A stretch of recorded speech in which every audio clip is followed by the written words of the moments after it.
Hello there, Internet. Tank Top Dudes coming at you with yet another Legends of Runeterra video for you guys today, but with a different tank top, in case you're wondering, because I just realized that it looks really similar to the one that I was wearing yesterday. It's just a slight change of color, but just letting you know that I am not that much of a degenerate. I do actually eventually switch clothes, like normal people. So yeah, here we are. The reason why we're gonna be doing this video today is honestly, I thought we were getting a champion reveal today. I did all my calculations, all the algorithms, and all the weird mathematical things to predict that today we were gonna have a new champion, but I was unfortunately wrong. Cry every time. So now I was put in a position where I'm like, you know what, I could just record. I have a deck ready, for gameplay, or I could actually talk about something very interesting that happened with the reveals, not only today, but yesterday. I think a very, very important thing for the future of Legends of Runeterra as a game, and something that I'd like to discuss while going over some of the new cards, the Weapon Master package, so to speak. The reason why I'm making a video today about this is because we are getting dual region cards outside of Bandle City, and I did not expect this to ever happen. In fact, I did. It's another thing that we talked about. Actually, I did an episode of the stack with Shermie, and one of the questions that she planted for me of things that were going to happen or not was would we be getting dual region cards outside of Bandle City, and I that was like as clear as day for me. As the same thing, like it's the same as clear as it was as like the fact that we were getting an expansion with more than 3 champions, right? Like I thought that wasn't happening either. I thought we were just doomed to 3 champion expansions for the rest of time. And thankfully, like I've never been happier to be wrong about shit, because we got a 5 champion expansion right now, and we have dual region cards outside of Bandle City. The reason why I didn't think this was going to happen was because I thought that they kind of like tied themselves to that being Bandle City's identity, right? That's sort of like the excuse that they would throw. Yeah, I don't like using the word excuse, but I don't know what other word to use. That's the reasoning, right? That they would throw every time that people would bring up the fact that dual regions would be very interesting for the game if it wasn't just specifically tied to one region, right? And yeah, I thought they were sticking with that, and they were going to be a little bit stubborn about it, but I was completely wrong, because now we have a new mechanic, and we have here a card amongst many others that are actually dual region. This is extremely exciting because I believe this is much healthier for the game, deck building wise, compared to something like Runeterra champions. I to this day, I still feel like Runeterra champions have not yet been properly implemented, but it could be a matter of time as well. I'll give it that. But the thing here is that we're getting, like, this has been done in other card games, and it has been successful, right? Like, we've seen it in Magic the Gathering with the multicolor cards, and even in games like the Elder Scrolls Legends, they also had they have a series of factions, but there were certain cards that were combining 2 factions as well. So this is nothing new by any means, but track record wise, it has been healthy overall for card games, at least from my perspective, regarding deck building and such. And it's just very, very exciting for me personally as a deck builder to have access to more cards that I can essentially experiment with different combinations. A card being dual region just simply means more potential region mixes or mix-up-aroos, whatever you want to label it as. Like more possibilities, right? And more possibilities is always a good thing. I mean, not always, because, if a card is too good and it can go everywhere, then it can be a problem, right? But it's just very exciting. Deck building wise, it's just super exciting, and I just want to start off the video by saying that, and just like ramble for 4 minutes about why I just really like this. Yay, double region cards! Hopefully we get more. Now let's talk about the actual cards that are dual region, because they all fit in the same sort of like archetype, right? At least for now. We have the new vocab, Improvise. Improvise says, choose one of 2 random options from a depleting pool of equipment and equip it to this ally. If the ally wasn't played from hand, it equips a random equipment instead. So it's still, because it says here it's a summon effect, it still works as a summon effect, but if you do summon the card, then you don't get to choose the equipment. Now, I really like this mechanic because, first of all, we're getting a new card type with this. We saw it with the Cane reveal, equipments, right? Which I feel is the correct way to approach the sort of like attach idea that we saw with Bandle City. Though time will tell. Maybe they end up being like super toxic, or the game changes as we know it a lot, because we've seen a direction towards the heavily favors proactivity in contrast with reactivity, right? And what I mean by this is that strategies that put stats on the board are generally favored in this game over strategies that remove shit from it, right? That's why control has a bit of a hard time existing in the game, as I do feel like a lot of sources of removal have been ultimately power crept over time.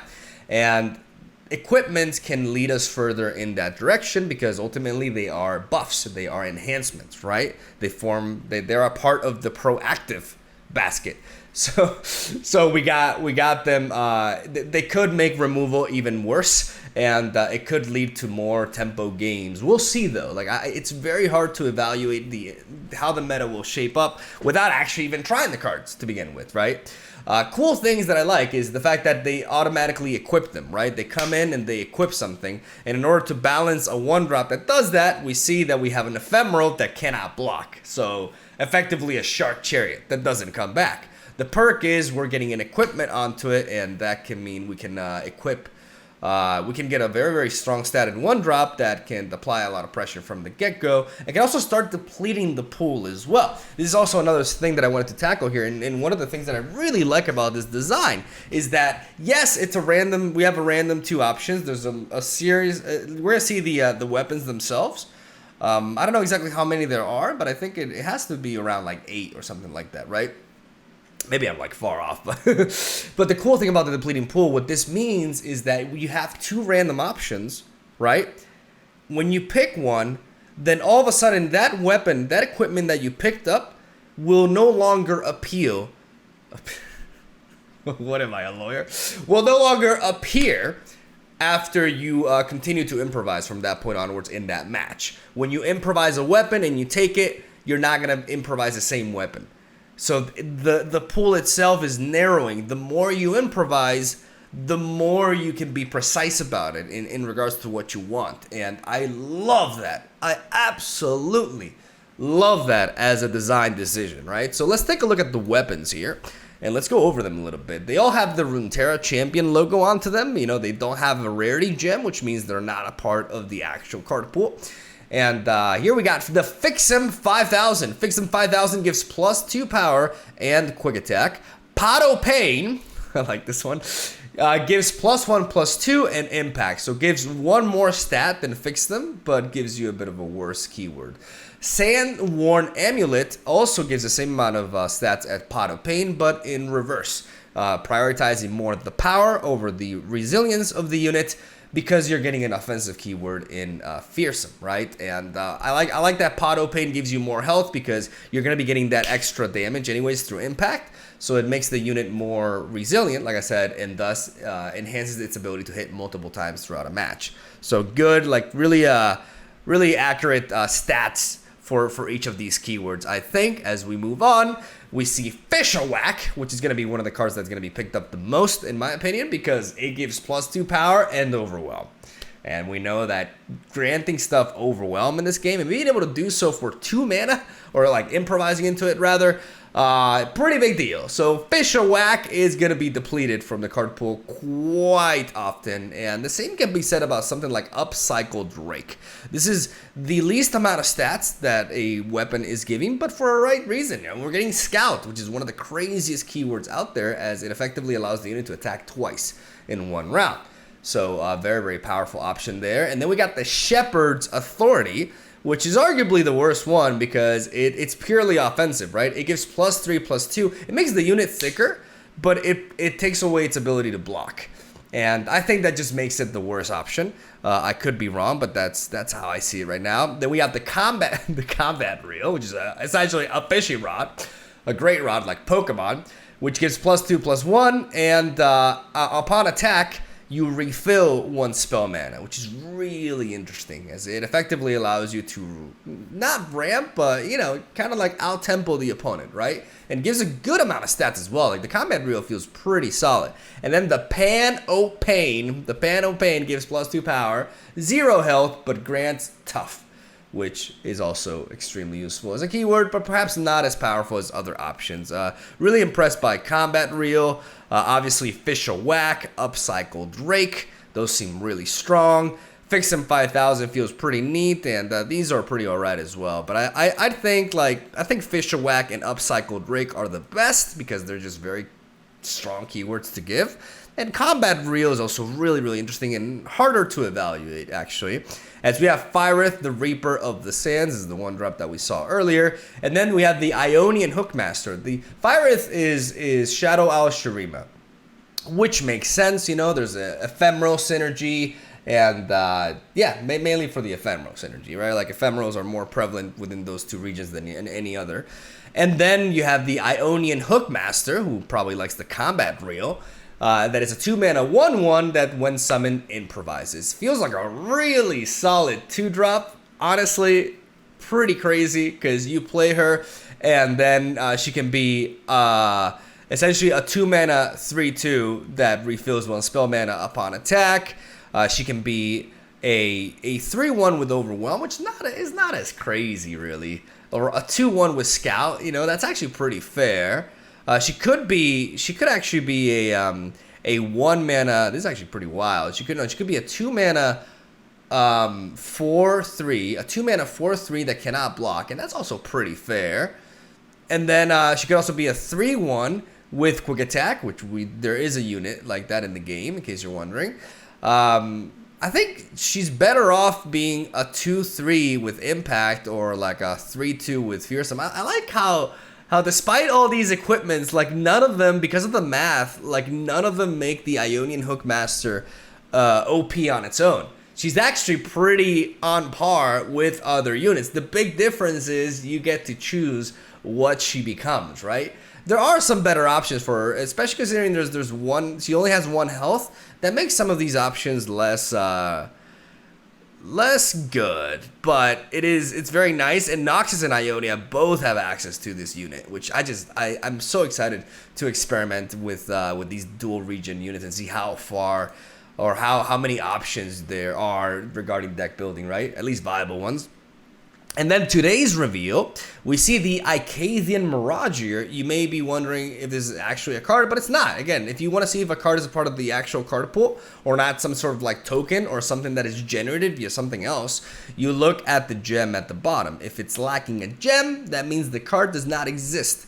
And that is Icathian Mirage. It is a mirage. It isn't really real until it actually is. Yeah, English. So 2-mana 3/2 from Shurima. That's basically it, and a Weapon Master. These two cards, though, seem to generate it, as we have the 4-mana Parts Made Whole. Discard 1 to draw 2. For 4 mana, you discard 1 and you draw 2, so you do gain card advantage. And if you discarded an equipment, you can summon an Icathian Mirage. Important to note that equipments, when the unit dies, the equipment returns to your hand. So a lot of times, Parts Made Whole is going to be a 4-mana draw 2, right? But that can also spawn you an Icathian Mirage, which is a Weapon Master. So in a lot of scenarios, this card can be better, significantly better than what is considered to be the best 2-card draw in the game right now, at least the Burst Speed one, which is the tentacle one, right? The Eye of Nagaporos is 5 mana and you spawn a 2/2. This will be 4 mana and you get to spawn a 3/2. For 1 mana less, that's really crazy being able to do that. So very, very neat option. And I like the fact that it's PNZ and Bilgewater, the 2 best card draw regions in the game, right? Then we have another Shadow Isle Shurima card. This is a burst speed spell, Blades of the Fallen. You give an ally Last Breath, and then you summon an Icathian Mirage with my equipment this round. So you want to be playing this just as a unit is about to die. And then for 1 mana, you get to, you know, it's a very high tempo play because you get to, you spawn this Icathian Mirage with the equipment that was dropped, right? So for 1 mana, you're essentially saving, like, you're kind of saving the unit in a way, right? Which is really, really, really neat. Love the design of both of these personally. As then we have some more dual region cards here. They all revolve around improvisation. Is that how you say it? I would like to see some of these dual region cards go beyond this equipment archetype and, not make too many of them, right? Because you don't want to have like too many dual region cards in the game, but I don't really know what the healthy amount would be. I just know that I want more. And if there's a point where they go overboard with them, then I'll act like I knew that was going to happen all along, and I'll say, right, I made a mistake. But for now, in the present, I would like to see many more dual region units. We got 2 weapon masters here, the Piltovan Castaway and the Wandering Shepherd. Really neat design on both of them. A tune on the Piltovan Castaway. So it is effectively 2 mana, right? And when I'm summoned, I improvise. But the Wandering Shepherd may not attune, but in exchange, it has 1 more health and allows you to improvise either on itself or on an ally. And having that reach, having that ability to apply improvise on another unit that could benefit significantly more from the weapon because it could stack a keyword. It could already have a good keyword, and having another keyword on top of a stat boost could have, imagine on a challenger, for example, right? Stuff like that. Could be really important because you could have a neat. Imagine you have a neat like challenger unit, and then you give it quick attack, right? With the whatever 5,000. I forgot the name. The Fix'em 5,000. You give them a Fix'em 5,000, and all of a sudden you have a challenger with +2 power and quick attack, and you still developed a 2/2 on the body as well, and all that for 3 mana, right? Like. Wandering Shepherd is actually really, really interesting in that sense. It gives more options and is a Targon and Bandle City unit, while Piltovan Castaway is more tempo than anything, which fits the regions that he is a part of.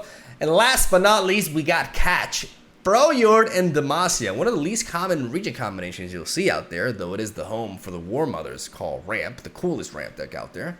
In my opinion, to be honest, just saying. We got Catch 1 mana burst, give an ally +1/+1 this round, or equip it with an equipment in hand that costs 2 or less. So you can give it +1/+1 for 1 mana. Like this card is like super power creep on just think about it.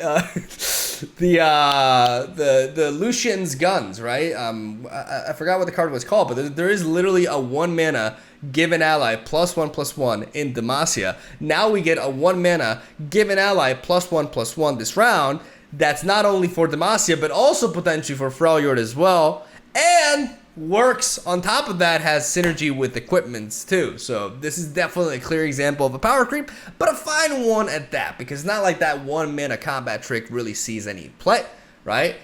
Sometimes cards should be power creep because they're not really relevant in any shape or form, and I'm not against Catch being a part of the game, and I think it's a nice inclusion for this equipment strategy. Honestly, this equipment archetype is looking really, really fun and super interesting to play. While you may think that it's very RNG heavy because of the depleting aspect of the improvised design, like the fact that it's a depleting pool and that every weapon that you take gets removed from it.